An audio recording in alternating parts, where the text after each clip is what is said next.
Hi, I'm Francesco Rampa, the head of the Food Security Program at CDPM, and today we are lucky to have with us Mandi Rukuni, who is a member of the Strategic Review panel for the CAADP, the Comprehensive Africa Agriculture Development Program.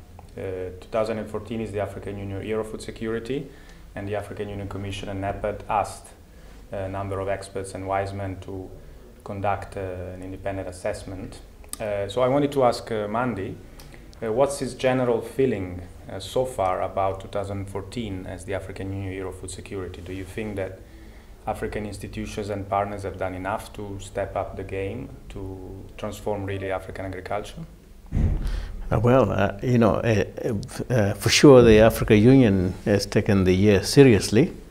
I mean, I could say maybe there haven't been many visible activities on the ground, but the build-up to the Africa Union Summit in Malabo was in itself the main event, I think.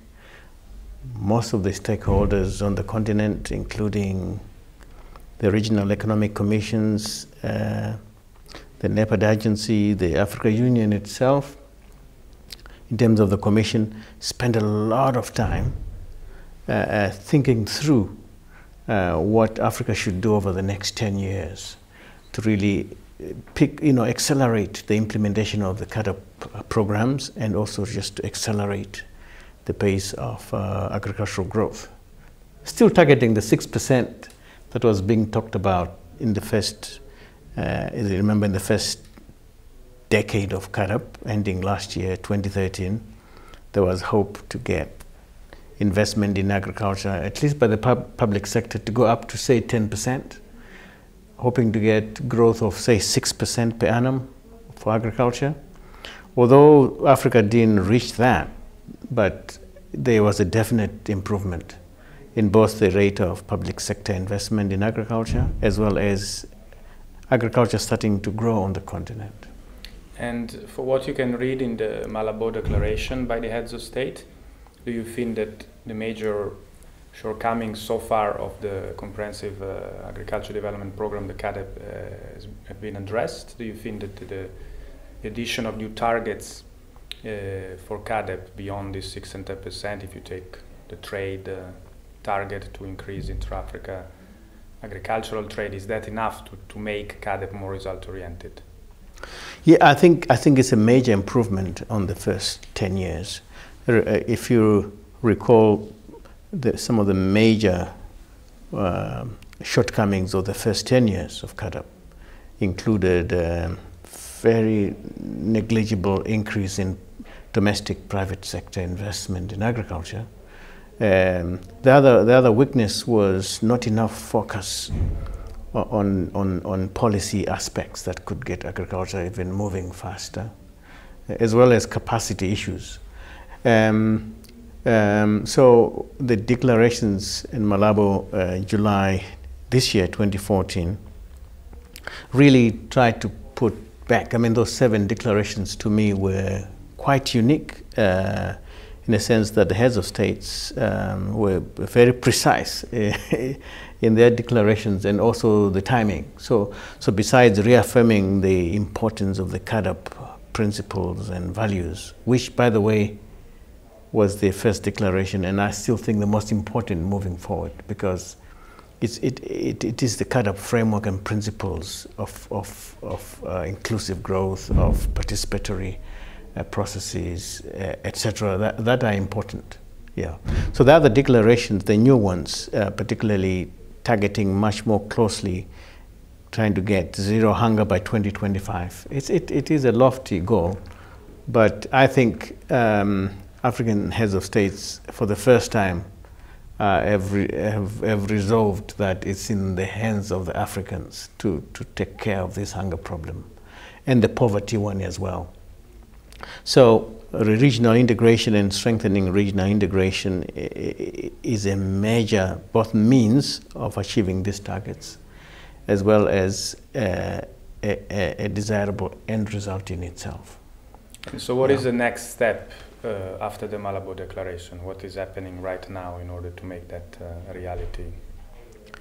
You know, the heads of states, after they made those 7 declarations, which include the 7th one, meaning they're looking for greater mutual accountability in getting things done by Africans. The heads of states then asked the Africa Union Commission and the NEPAD agency to prepare a strategic operational plan for getting these targets achieved. And the heads of states asked to see that plan in 6 months' time. They want to see the plan in January 2015, which I also think is something quite unique. I've not known heads of states to be so precise around not just the targets, but also that they want an operational plan by such and such a date.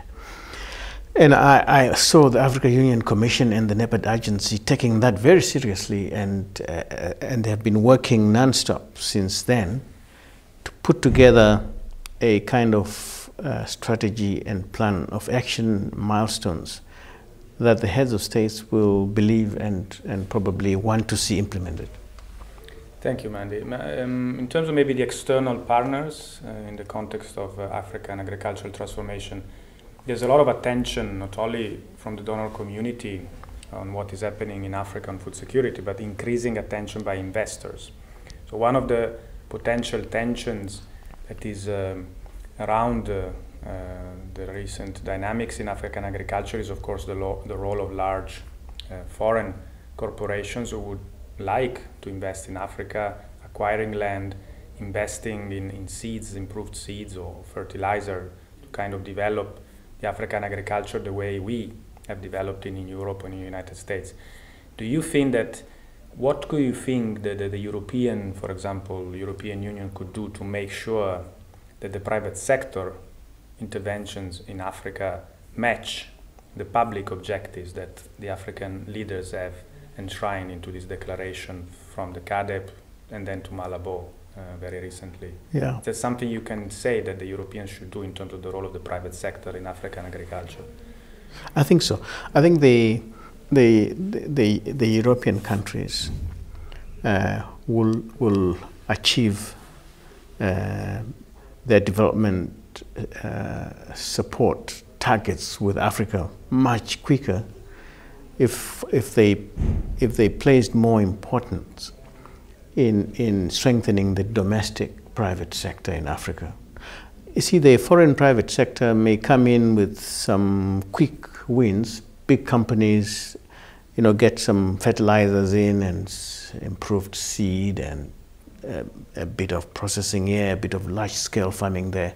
But the figures tell us that at best they will still just reach 15–20% of the population in terms of food security, poverty reduction, job creation.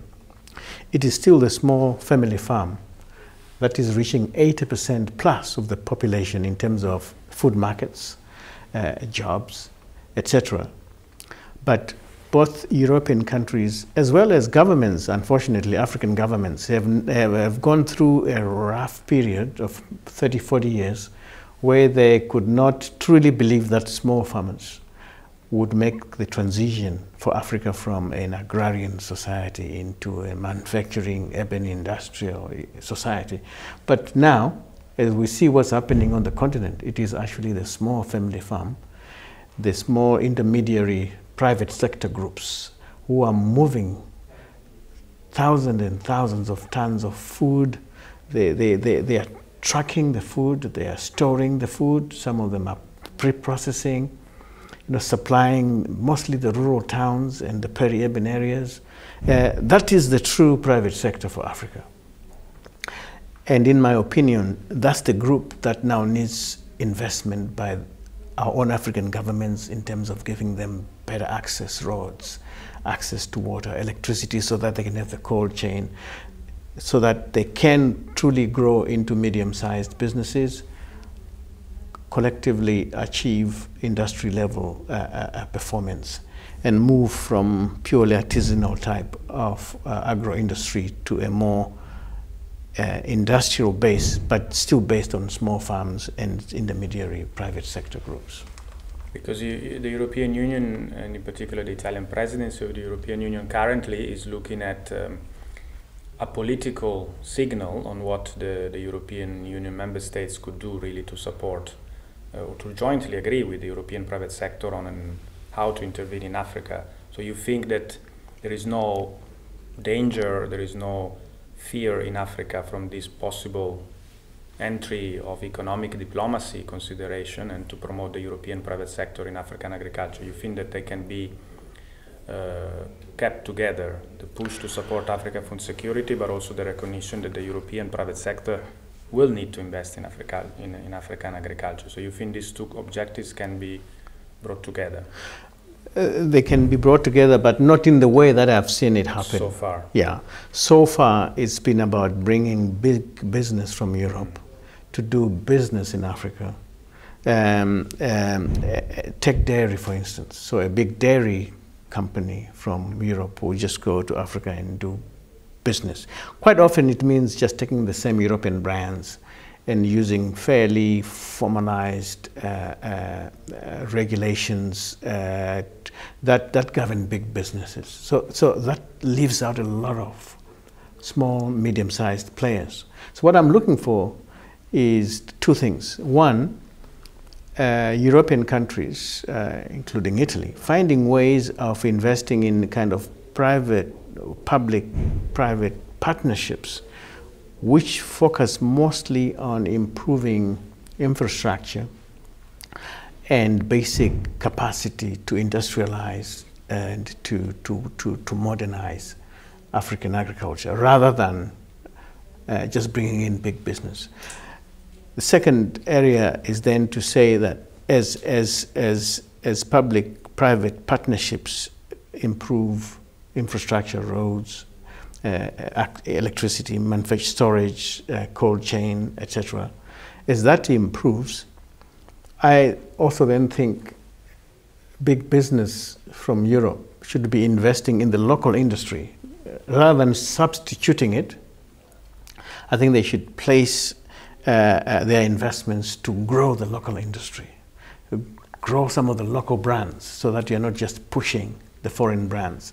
It's also that you're growing the local industry together with the local small, medium-sized industry. That's what I'm really hoping for. That will create more growth for both the domestic investors as well as the foreign investors.